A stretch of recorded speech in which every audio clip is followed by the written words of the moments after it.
Hey everybody, it's Romania Black.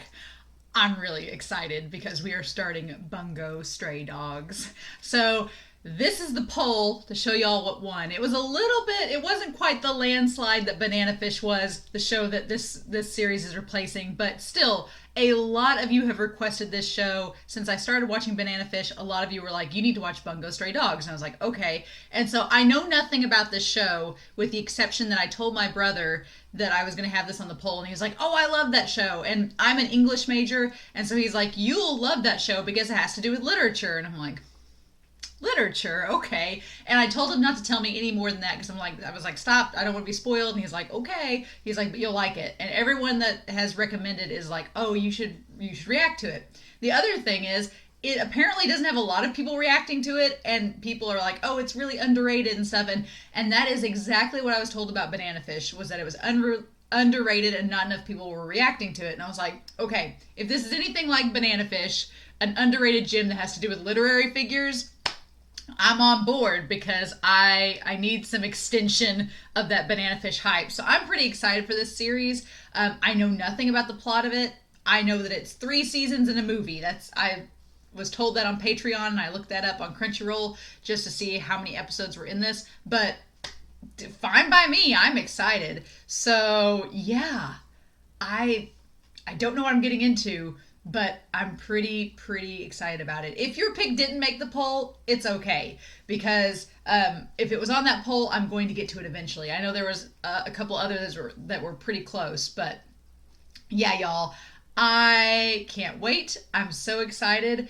I love going into these shows blind because I have no clue what I'm going to expect. But for the next 23 minutes, we're going to find out what this show is about. The first episode calls Fortune is Unpredictable and Mutable, which is interesting, the mutable bit. Fortune is unpredictable and mutable.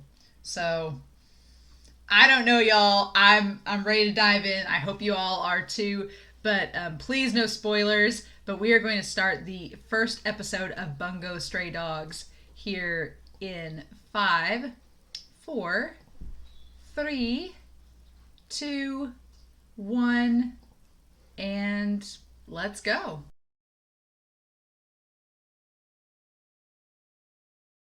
Oh my gosh! Cool! Okay. This is going to be a very interesting show to watch alongside like My Hero Academia and some other superhero shows. I love supernatural powers and shows about superheroes and things like that and people with abilities. So I'm on board with that. But oh my gosh, Dazai! Someone told me, I think it was Wu on Patreon, said that Miyano Mamoru was a character in this and was voicing it. And as soon as I heard Dazai talk, I'm like, oh my god, that's Miyano. Okay, awesome. Which he voices Atsumu in Haikyuu, and he does Tamaki in Oran High School Host Club. Like, I love him as a voice actor. So, and he voices Rin on Free. Like, I'm all about him. So, with his cute bolo tie here, like, that's awesome. So interesting. So this detective agency, I'm wondering if the stray dogs, Bungo Stray Dogs, I wonder if the stray dogs refers to this kind of eccentric conglomerate of these supernatural ability users all in a group together. They're just kind of like an oddball hodgepodge of people put together in this detective agency to solve crimes. Instead with pets and extramarital affairs. Which is, and Atsushi has this really like high praise of them, whereas they're kind of just like, we're not that hyped up. But I love Kunikita already. Dazai and Kunikita's friendship and dynamic is interesting. But I wanted to rewind here to see, because I'm going to have to go back and I feel like look up these people and just see their abilities. So Dazai's is no longer human, meaning that he takes away their ability, which is interesting. No longer human, like he takes away their identity, kind of. He can negate their abilities by touching them, which is interesting.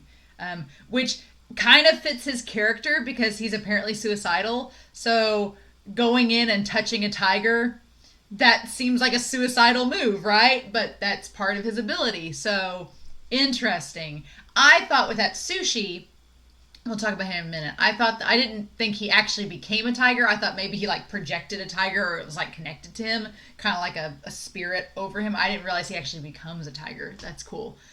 So we have here these different characters coming in there at the end of the episode. And then Yosano Akiko. Akiko, thou shalt not die. So I'm wondering if she's like a healer, maybe.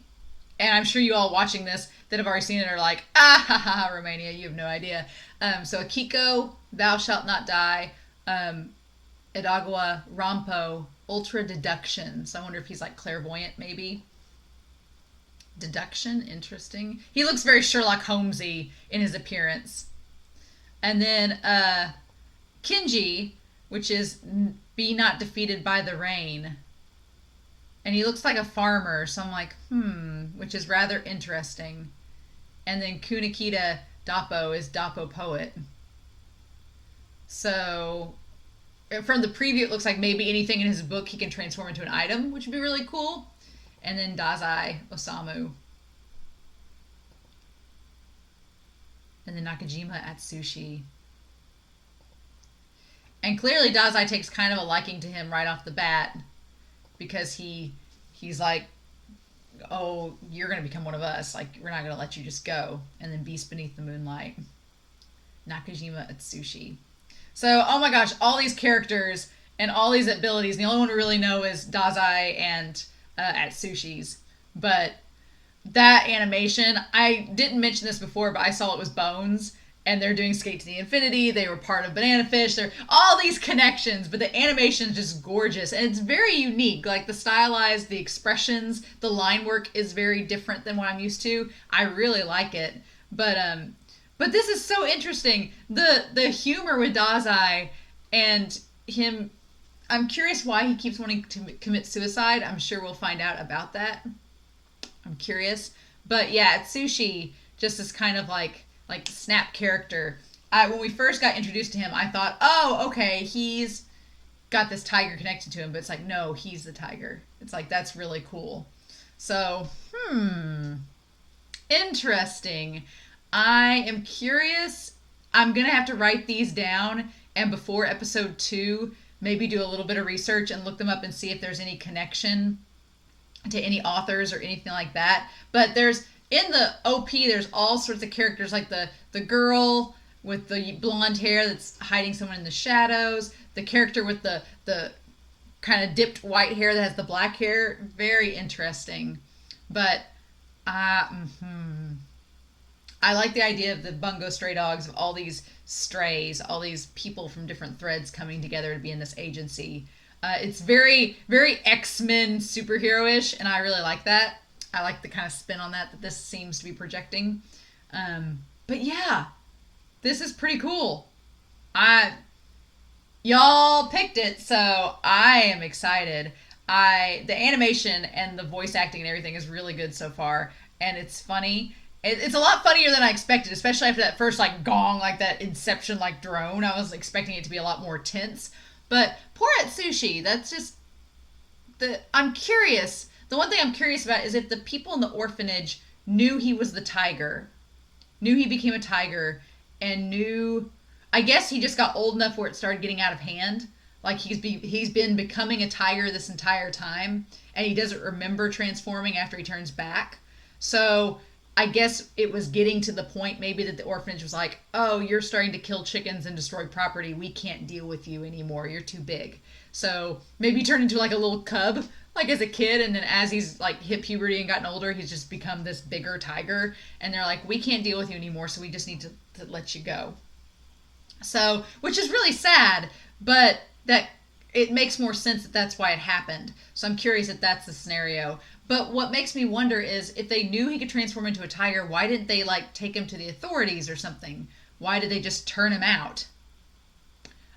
The one thing that I figure is going to come up in this show is how, because he says people born with supernatural abilities, like there's a lot of people that have it. So I'm curious to know like the parameters, like is this something like in My Hero Academia, 20% of the population doesn't have a quirk, or like 98% of people have a quirk and only like 2% are quirkless. So it's accepted in their society that everybody has a quirk. It's just some quirks are better than others. So I'm wondering if this world, if everybody has a supernatural ability, or is this just something that it's rare, or is it kind of commonplace but they're not always good supernatural abilities? I'm curious next episode if we get more intel on that, because that's what I'm curious. Because there's a pretty big cast of characters from the OP, so I'm curious how that all factors into it. But yeah, the voice acting, the animation, the humor, the action sequences there, the whole warehouse fight, like that was so clean. Like, and I like that they're a detective agency.